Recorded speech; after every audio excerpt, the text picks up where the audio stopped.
Саламатсыздар ма? Пәніміз Қазақстан Республикасының қылмыстық құқығы ерекше бөлім.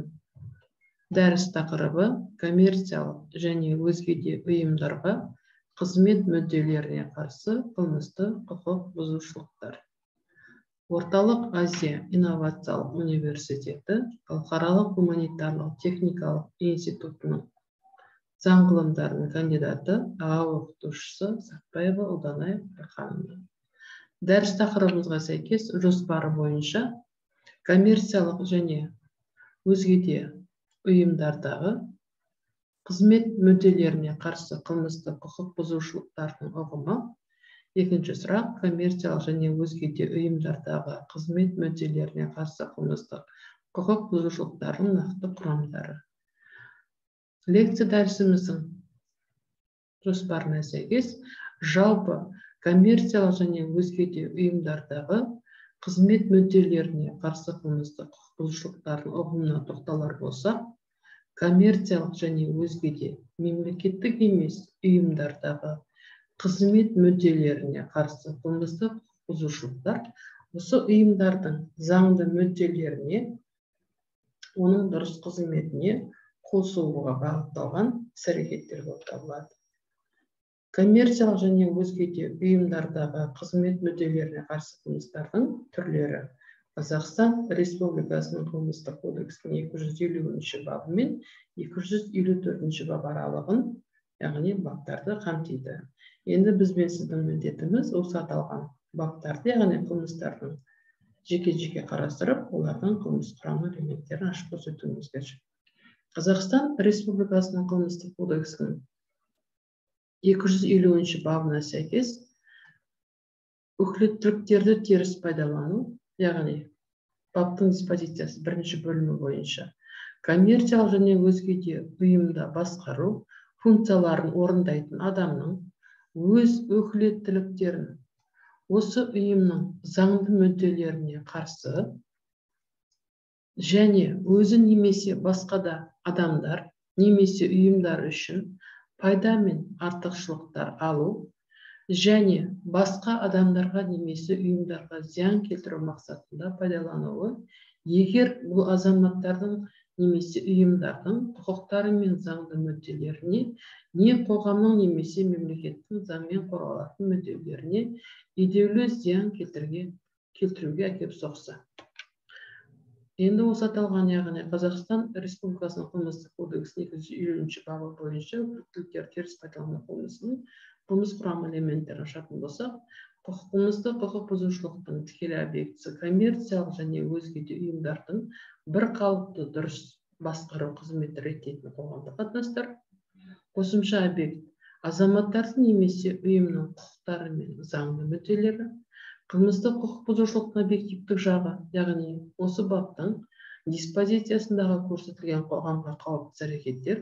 Қылмыс құрамының құрылысы бойынша материалды құрам, яғни материалды құрам дегеніміз аяқталған қылмыс деп есептейміз. Қылмыстық құқық бұзушылықтың объективтік жағындағы міндетті үш белгі болған кезден бастап. Олар: бірінші, қоғамға қауіпті әрекет; екінші, осы әрекеттен туған қылмыстың зардабы; үшінші, қоғамға қауіпті әрекет пен зардаптың арасындағы себепті байланыс болған кезден бастап. Қылмыстық құқық бұзушылықтың субъективтік жағы кінәнің тікелей қасақаналық түрімен жасалады. Тікелей қасақаналық дегеніміз Қазақстан Республикасының қылмыстық кодексінің 20-ші бабына сәйкес, яғни тікелей қасақаналықта кінәлі өзінің жасаған қоғамға қауіпті әрекеттің зардап мөлшерін ұғынады, оған жол береді және сол зардапты қалайды. Яғни осы аталған үш белгісі бойынша тікелей қасақаналықпен жасалады екен. Қылмыстық құқық бұзушылықтың субъектісі арнайы субъект. Бұл жерде арнайы субъект дегеніміз, яғни өз өкілеттіктерін осы коммерциялық немесе өзге де ұйымдардағы бір қалыпты дұрыс жұмыс жасайтын азаматтар болып табылады. Келесі бап Қазақстан Республикасының қылмыстық кодексінің 251-ші бабына сәйкес, яғни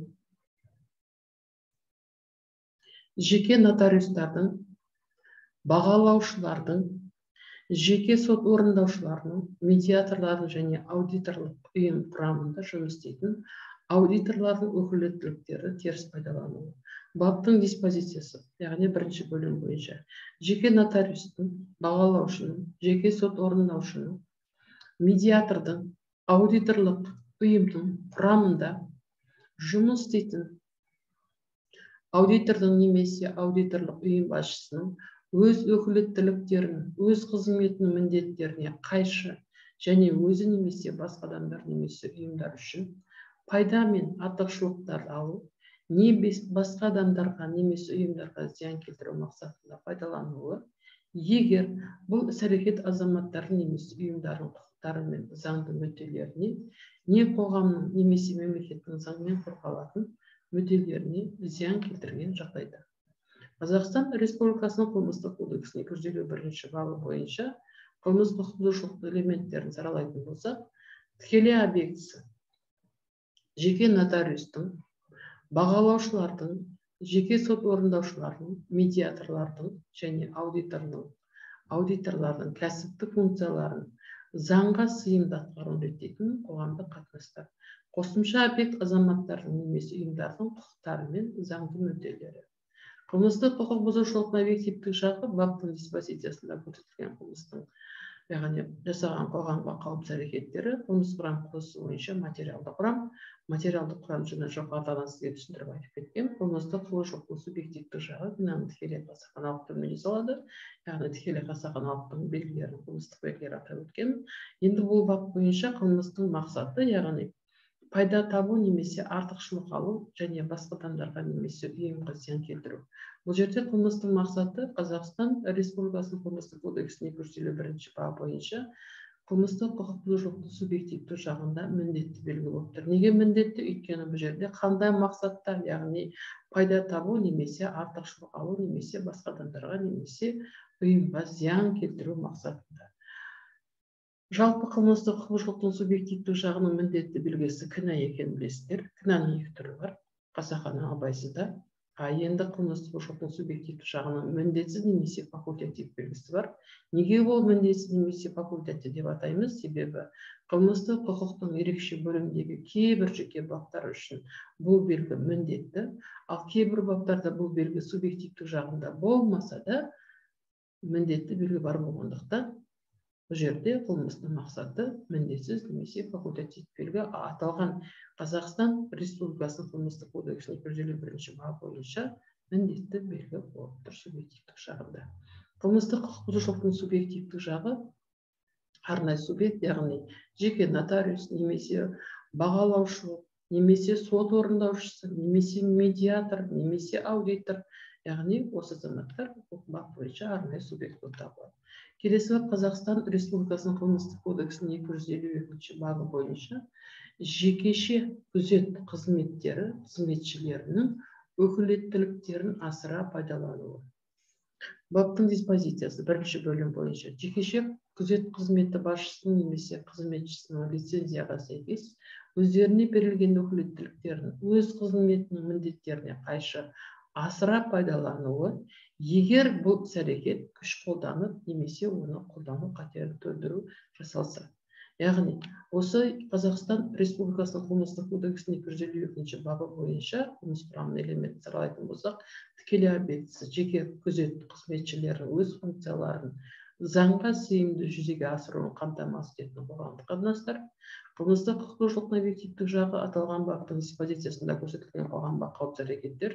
Қылмыс құрам құрылысы бойынша формальды құрам, яғни формальды құрам дегеніміз аяқталған қылмысты есептейміз кінәлінің қоғамға қауіпті іс-әрекетті жасаған кезінен бастап. Яғни қылмыстық құқық бұзушылықтың объективтік жағындағы бір міндетті белгі болған кезден бастап.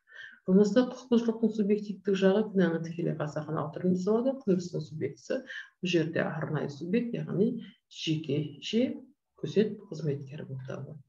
Келесі бап Қазақстан Республикасының қылмыстық кодексінің 253 бабына сәйкес параға коммерциялық сатып алу. Баптың диспозициясы бірінші бөлімі бойынша коммерциялық немесе өзге де ұйымда басқару функцияларын орындайтын адамға ақшаны, бағалы қағаздарды немесе өзге мүлікті заңсыз беру, сол сияқты оның өзінің қызмет бабын пайдаланғаны үшін, сондай-ақ параға сатып алуды жүзеге асыратын адамның мүдделеріне, қызметі бойынша жалпы қамқорлығы немесе салғырттығы үшін оған мүліктік сипаттағы қызметтерді заңсыз көрсету. Яғни бұл бап жалпы өзі 5 бөлімнен тұрады. Аталған Қазақстан Республикасының қылмыстық кодексінің 253 бабы бойынша қылмыстық құқықбұзушылықтың құрамын саралайтын болсақ, тікелей объектісі Қазақстан Республикасы заңдарына және құрылтайшы құжаттарға сай келетін коммерциялық немесе өзге де ұйымдардың басқару аппаратының бірқалыпты қызметі, қылмыстық құқықбұзушылықтың объективтік жағы баптың диспозициясында көрсетілген қылмыстық құқықбұзушылықтың яғни қоғам бақыт әрекеттері, қылмыстың құрамы бойынша, құрылысы бойынша бұл жерде формальды құрам, қылмыстық құқық бұзушылықтың субъективтік жағы кінәнің тікелей қасақаналық түрінде жасалады, қылмыстық субъектісі 16 жасқа толған есі дұрыс азамат.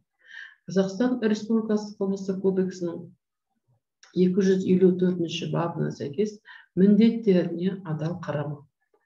Баптың диспозициясы коммерциялық немесе өзге де ұйымда басқару функцияларын орындайтын адамның өз қызметін адал қарамау немесе ұқыпсыз қарау салдарынан өз міндеттерін орындауы немесе тиісінше орындамауы, егер бұл адам өліміне немесе өзге де ауыр сырқатқа әкеліп соққан жағдайда, аталған баптың яғни Қазақстан Республикасының қылмыстық кодексінің 254 бабына сәйкес қылмыстық құқықбұзушылықтың құрамы элементтер саралайтын болсақ, тікелей объектісі коммерциялық және өзге де ұйымдардың бірқалыпты дұрыс басқару қызметі реттейтін қоғамдық қатынастар, қылмыстық құқықбұзушылықтың объективтік жағы баптың диспозициясында көрсетілген қоғамға қауіпсіз әрекеттер, қылмыс құрам құрылысы бойынша материалды құрам, қылмыстық құқықбұзушылықтың субъективтік жағы кінәнің абайсыздық нысанымен жасалады. Яғни бұл жерде коммерциялық және өзге де ұйымдардың қызмет мүддесіне қарсы қылмыстардың құқықбұзушылықтарда аталған осы Қазақстан Республикасының қылмыстық кодексінің 254 бабының субъективтік жағы кінәнің абайсыздық түрімен жасалады. Қылмыстық құқықбұзушылықтың субъектісі, яғни арнаулы субъект, коммерциялық немесе өзге де ұйымдарда басқару қызметін атқаратын адамдар. Жалпы тақырыпқа сәйкес мынау сіздерге ұсынылған әдебиеттер. Назарларыңызға рахмет.